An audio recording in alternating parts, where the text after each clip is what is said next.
အားလုံးပဲမင်္ဂလာပါဖေဖော်ဝါရီလဒုတိယပတ်ဟာဆိုလို့ရှိရင်ရှမ်းပြည်နယ်မြောက်ပိုင်းနှစ်ချင်းခရစ်ယာန်အဖွဲ့ချုပ်နေ့ဖြစ်ပါတယ်ဒါကြောင့်မလို့ဒီကနေ့မှာရှမ်းပြည်နယ်မြောက်ပိုင်းနှစ်ချင်းခရစ်ယာန်အဖွဲ့ချုပ်ဖြစ်ပေါ်လာပုံသမိုင်းကြောင်းကိုဖော်ပြသွားမှာဖြစ်ပါတယ်ဖွဲ့ချုပ်ရဲ့ဒီနေရာကတော့အမှတ်15ဗျူဟာလန်ရပ်ကွက်1လာရှိုမြို့ဖြစ်ပါတယ်ရှမ်းပြည်နယ်မြောက်ပိုင်းနှစ်ချင်းခရစ်ယာန်အဖွဲ့ချုပ်နေ့အဘိုးအောင်တင်နေ့ဖြစ်ပေါ်လာပုံသမိုင်းချင်း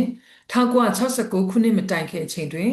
်နိုင်ငံခြားသာသနာပြုများ၏ကိုကျိုးစွန်းသာသနာပြုခြင်းများကြောင့်ရှမ်းပြည်နယ်တွင်အရှိပိုင်းရှမ်းသာသနာမြောက်ပိုင်းလားဟုနေဝသာသနာရွှေလီရှမ်းသာသနာအဖွဲ့နှင့်ရခင်ခေါ်မြောက်ပိုင်းရှမ်းပြည်နယ်ရှမ်းပြည်နှစ်ချင်းခရစ်ယာန်အသင်းကြီးတို့ပေါ်ပေါက်လာခဲ့ပြီးအသီးသီးမိမိဒေတာအလိုက်ယက်တီရှင်တန်ခဲ့ကြပါသည်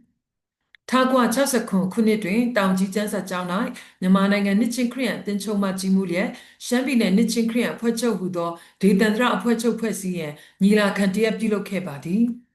ဖွဲ့စည်းရန်သဘောတူညီမှုရခဲ့တော်လဲ1969ခုနှစ်အသင်းချုပ်တင်းလုံးကျွတ်စည်းဝေးတွင်၎င်းစီမံကိန်းအားခေတ္တရုပ်သိမ်းပြီးစီယုံလှုပ်ဆော်ရေးအတွက်ရှမ်းပြည်နယ်နှစ်ချင်းခရစ်ယာန်မိတ္တာယအဖွဲ့ကိုဖွဲ့စည်းပေးခဲ့ပါသည်၎င်းမိတ္တာယအဖွဲ့အနေဖြင့်1986ခုနှစ်ထိသာသနာလုပ်ငန်းများကိုစူးစမ်းလှုပ်ဆောင်ခဲ့သည်1980ခုနှစ်တွင်ရှမ်းပြည်နယ်အရှေ့ပိုင်းတွင်ရှိသောရှမ်းကျိုင်းတုံလားဟုပန်ဝိုင်လားဟုတို့သည်ပူးပေါင်းပြီးရှမ်းပြည်အရှေ့ပိုင်းနှစ်ချင်းခရစ်ယာန်အဖွဲ့ချုပ်ဟုသောဖွဲ့ချုပ်တစ်ခုကိုဖွဲ့စည်းလျက်အသင်းချုပ်နှင့်ဆက်တွယ်ဆောင်ရွက်ခဲ့သည်ရှမ်းပြည်နယ်မြောက်ပိုင်း၌ရှိသောလာဟုဝသာသနာအတွင်းရှိအသင်းတော်များနှင့်လူမျိုးပေါင်းစုံအသင်းတော်များပူးပေါင်းလျက်ရှမ်းပြည်နယ်မြောက်ပိုင်းနှစ်ချင်းခရစ်ယာန်အဖွဲ့ချုပ်အမည်ဖြင့်ဆက်တွယ်ဆောင်ရွက်ရန်အသင်းချုပ်မှအကြံပေးခဲ့ပါသည်၎င်းကြံပေးချက်တိုင်း1981ခုနှစ်ဩဂတ်လ30ရက်နေ့တွင်လာရှိုမြို့ရှိဆရာဦးခမ်းကြနေအိမ်တွင်ဆရာကြီးရဗရန်ဦးအောင်တင်နှင့်မြောက်ပိုင်းလာဟုဝတာတနယ်တို့မှကိုယ်စားလှယ်များအချင်းချင်းတိုင်ပင်ဆွေးနွေးခဲ့ကြသည့်ဤတူလူမျိုးပေါင်းစုံနှစ်ချင်းခရစ်ယာန်အသင်းတော်များအဖွဲ့မှကိုယ်စားလှယ်များအချင်းချင်းဆွေးနွေးကြလျက်အများဆန္ဒသဘောတူညီချက်ရယူနိုင်ခဲ့ကြပါသည်နောက်တစ်နေ့ဖြစ်တော့1981ခုနှစ်စက်တင်ဘာလ1ရက်နေ့တွင်ဆရာဦးခမ်းကြ၏နေအိမ်အောက်ထပ်၌အတင်းချုပ်မှကိုယ်စားလှယ်ဆရာဦးကျွန်းဖိုးပါဝင်သောမျက်နှာစုံညီအစည်းအဝေးပြုလုပ်လျက်ဖျားပေးယူပါယုံဖြစ်ခံယူကကန့်ကွက်သူမရှိရှမ်းပြည်နယ်မြောက်ပိုင်းနှစ်ချင်းခရစ်ယာန်အဖွဲ့ချုပ်ဖြစ်တည်ထောင်သွားရန်အားလုံးသဘောတူဆုံးဖြတ်ကြပါသည်ထိုနှစ်မှာပင်ရန်ကုန်မြို့၌ကျင်းပသောတင်းလုံးကျွတ်စီမင်းဥပဒေတွင်ပူးပေါင်းဆက်တွဲသောအဖွဲ့ချုပ်တစ်ခုဖြစ်ထည့်သွင်းကြော်ညာခဲ့ပါသည်ဒါကတော့ရှေးဘိုးဘေးတမမှုတော်ဆောင်များဖြစ်ပါတယ်အစအုပ်ပိုင်းတွေပါဝင်သောနယ်များကိုဆက်လက်ဖော်ပြချင်ပါတယ်။တစ်မိုင်းမောဝါနစ်ချင်းခရီးယန်ဖွဲ့နှစ်ပန်လုံလားဟုဝါနစ်ချင်းခရီးယန်ဖွဲ့သုံးသိန်းလီလားဟုနစ်ချင်းခရီးယန်ဖွဲ့လေးနမလားဟုနစ်ချင်းခရီးယန်ဖွဲ့ငါးမိုင်းလင်းလားဟုနစ်ချင်းခရီးယန်ဖွဲ့6ရှမ်းပြည်နယ်မြောက်ပိုင်းလူမျိုးပေါင်းစုံနစ်ချင်းခရီးယန်ဖွဲ့တို့ဖြစ်ပါသည်။ယခုလက်ရှိဖွဲ့ချုပ်မှာပါဝင်တဲ့နယ်တင်တော်များဖွဲ့ကိုဆက်လက်ဖော်ပြသွားမှာဖြစ်ပါတယ်။တစ်မိုင်းလင်လောင်းနယ်တင်တော်များဖွဲ့နှစ်ပန်လုံလောင်းနယ်တင်တော်များဖွဲ့သုံးသိန်းလီလောင်းနယ်တင်တော်များဖွဲ့လေးရှမ်းပြည်နယ်မြောက်ပိုင်းလူမျိုးပေါင်းစုံနယ်တင်တော်များဖွဲ့ငါလာရှုလာဟုနယ်တင်တော်များဖွဲ့6ဝနယ်တင်တော်များဖွဲ့နဲ့9မော်ဖမတ်မန်လာဟုနယ်တင်တော်များဖွဲ့တို့ဖြစ်ပါတယ်။1981ခုနှစ်စက်တင်ဘာလ1ရက်နေ့တွင်ဖွဲ့ချုပ်စတင်ဖွဲ့စည်းတည်ထောင်ခဲ့သည်ဖြစ်တော်လဲစက်တင်ဘာလတွင်နေထူးနေမြတ်နှင့်အစီအစဉ်များသောကြောင့်တော်၎င်းရခိုင်ဖွဲ့ချုပ်မစတင်မီဖေဖော်ဝါရီ12ရက်နေ့ပြည်ထောင်စုနေ့တိုင်းဆရာဦးခမ်းကြနေအိမ်တွင်အစည်းအဝေးပြုလုပ်ခဲ့သည်ကိုဆွဲပြု၍အဖွဲ့ချုပ်တရေစတီယာပြည်ထောင်စုနေ့နှင့်နီးသောဖေဖော်ဝါရီလဒုတိယအပတ်ကိုအဖွဲ့ချုပ်နေ့အဖြစ်သတ်မှတ်ရန်အသင်းချုပ်နှင့်တိုင်ပင်ပြီးပြောင်းလဲခဲ့ပါသည်25နှစ်မြောက်ငွေရတုကျေးဇူးတော်ချီးမွမ်းခြင်း1996ခုနှစ်ဧပြီလ9ရက်9ရက်များတွင်ငွေရတုဓမ္မတပင်ပွဲတော်ကြီးကိုထာဝရဘုရားသည်ငါတို့ကိုယခုတိုင်အောင်မဆတော်မူပြီးဟုသောအဓိကအချက်ဖြင့်ဖွဲ့ချုပ်ရုံးတွင်ကျင်းပပြုလုပ်ခဲ့ပါသည်50ရွှေရတုကျေးဇူးတော်ချီးမွမ်းခြင်း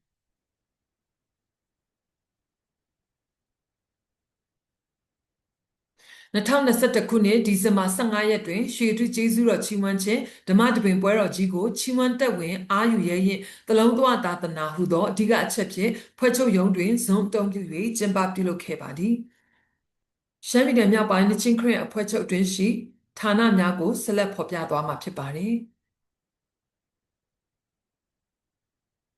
်တဲ့ခေါင်းဆောင်မြင့်တေးဌာနနှစ်ခရိယန်လူမှုဝန်ထမ်းခြင်းနဲ့ဖွံ့ဖြိုးရေးဌာန3အေးဝင်ကလေးနှစ်တာသနာပြုရေးဌာန4ဓမ္မမှုတော်ဆောင်များဌာန 5ခရစ်ယာန်ဓမ္မပညာဌာန6လူငယ်ဌာန9အမျိုးသမီးဌာန10မျိုးသားဌာန9ဗဏ္ဍာရေးနှင့်ပစ္စည်းထိန်းဌာန10သတင်းနှင့်ပြန်ကြားရေးဖွဲ့ဖြစ်ပါတယ်လက်ရှိဦးဆောင်နေသောဥက္ကဋ္ဌကြီးများဖြစ်ပါတယ်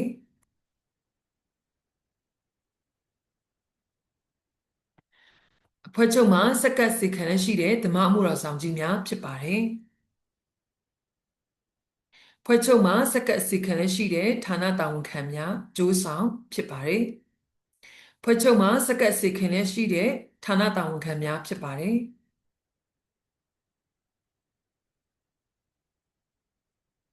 ဆက်လက်ပြီးတော့ဌာနလှုပ်ဆောင်ချက်များ activity များကိုဆက်လက်ဖော်ပြသွားမှာဖြစ်ပါတယ်။ခေါင်းဆောင်မြင့်တည်ဌာနအနေနဲ့ကျန်းဆက်ကြောင်းတက်ရောက်နေတဲ့သူများကိုပညာသင်ဆုချီးမြှင့်ခြင်းအစီအစဉ်များသင်တော်ခေါင်းဆောင်များကို trauma healing training များပေးလျက်ရှိပါတယ်။ပြီးတဲ့အခါမှာခေါင်းဆောင်မြင့်တည်သင်တန်းများကိုဆင်လွတ်ခြင်းများကိုလည်းပြုလုပ်လျက်ရှိပါတယ်။ခရိယန်လူမှုဝန်ထမ်းခြင်းနဲ့ဖွံ့ဖြိုးရေးဌာနအနေနဲ့တဘာဝပတ်ဝန်းကျင်ထိန်းသိမ်းရနေ့တိပညာဖြန့်ဝေခြင်းများကိုပြုလုပ်လျက်ရှိတဲ့တစ်ပင်ဆိုင်ခြင်းအမိုက်များနဲ့ပတ်သက်တဲ့အရာများကိုဟောပြောလျက်ဟောပြောခြင်းများကိုပြုလုပ်ခဲ့ပါတယ်။ Climate Change Adaptation Training ကိုပြုလုပ်ပေးလျက်ရှိတဲ့တက်မွေးသင်တန်းများကိုသင်တော်များနဲ့ချိတ်ဆက်ပြီးတော့ပြုလုပ်ပေးလျက်ရှိပါတယ်။အဝတ်ကလေးနဲ့တာနာပြုရေးဌာနအနေနဲ့တာသနာအလုပ်ရုံဆွေးနွေးပွဲများဌာနစည်းဝေးများနယ်များကိုကွင်းဆင်းခြင်းများပြုလုပ်ခဲ့ပါတယ်။သာသနာ့ကွင်းမှာရှိတဲ့တာသမီတွေကိုပညာသင်ကြားခြင်းမှာထောက်ပံ့ပိုးကူညီခြင်းများပြုလုပ်ခဲ့ပါတယ်။ဓမ္မမှုတော်ဆောင်များဌာနအနေနဲ့ဓမ္မမှုတော်ဆောင်များအတွက်သင်တန်းညီလာခံများတက်ရောက်ခြင်းပြုလုပ်ခဲ့တဲ့မှုတော်ဆောင်ကတ်များကိုပြုလုပ်ပေးခြင်းများကိုဆောင်ရွက်လျက်ရှိပါတယ်။ခရစ်ယာန်ဓမ္မပညာဌာနအနေနဲ့နယ်များနဲ့ပူးပေါင်းပြီးတော့ကလေးများစုပေါင်းစုတောင်းခြင်းစီစဉ် Chat School Teacher Training Education for Children Program မိဘပညာပေးဆွေးနွေးခြင်းခရစ်ယာန်အိမ်တော်စာဆောင်များထုတ်ဝေခြင်းပြုလုပ်ခဲ့ပါတယ်။လူငယ်ဌာနအနေနဲ့ချစ်သူများနေ့တရက်တာအစီအစဉ်များကိုပြုလုပ်ပေးလျက်ရှိတဲ့နယ်တွေနဲ့အတူပူးပေါင်းပြီးတော့ပြုလုပ်ပေးလျက်ရှိပါတယ်။ဖွဲ့ချုပ်လူငယ်ဆုတောင်းရနေ့အစီအစဉ်များကိုလည်းပြုလုပ်ပေးခဲ့ပါတယ်။မြို့သမီးတင်50ရွှေထူးကျေးဇူးချီးမွမ်းခြင်းတွင်စေခံလူငယ်များအဖြစ်ပါဝင်စက္ကပ်ပေးခဲ့ပါတယ်။ဆက်လက်ပြီးတော့အမျိုးသမီးဌာနအနေနဲ့ဒုတိယအကြိမ်မြောက်အမျိုးသမီးညီလာခံပြုလုပ်ကျင်းပခဲ့တဲ့နှစ်90ရွှေတူကျေးဇူးတော်ချီးမွမ်းခြင်းကိုအင်တိုက်အားတိုက်နဲ့ပြုလုပ်ခဲ့ပါတယ်။ခက်ခဲတဲ့မိသားစုတွေကိုပံ့ပိုးကူညီခြင်းအစီအစဉ်များကိုလည်းဆောင်ရွက်ခဲ့ပါတယ်။အမျိုးသားဌာနအနေနဲ့ကတော့နယ်လက်ကွင်းစင်းခြင်းမိတ္တဟာဖွဲ့ခြင်းများမုတ်တုံကျန်းစာသင်တန်းများကိုပြုလုပ်ပေးခဲ့ပါတယ်။သတင်းနဲ့ပြန်ကြားရေးဖွဲ့ကတော့တရားဒေသနာများထုတ်လွှင့်ခြင်းသတင်းနဲ့အချက်အလက်များကိုဒီ Northern Shan State Baptist Convention Facebook page မှာတင်ပေးလျက်ရှိပါတယ်။ဆက်လက်ပြီးတော့ဖွဲ့ချုပ်ရဲ့ email လိပ်စာဆက်သွယ်ရန်ဖုန်းနံပါတ်များဖြစ်ပါတယ်။အားလုံးကိုကျေးဇူးများတင်ပါတယ်။ဖျားရှင်အားလုံးပေါ်မှာကောင်းချီးပေးပါစေ။